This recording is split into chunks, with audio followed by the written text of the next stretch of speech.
baking soda into your bed and watch what happens next. When we realize the hidden dirt that mattresses have, we do not expect more to realize this incredible solution. Maybe we do not want to admit it, or we just do not think about it, but the mattresses are full of germs and dirt. We will teach you how to clean it as easily as possible.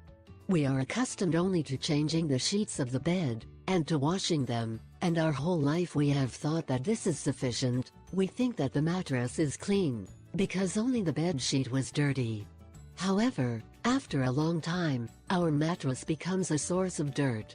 The particles of sweat, body fluids, dust and dirt pass through the leaves of the savanna and end up in the mattress. It takes a long time for the mattress to get dirty. Rarely do some of us clean the mattress. How to clean a mattress?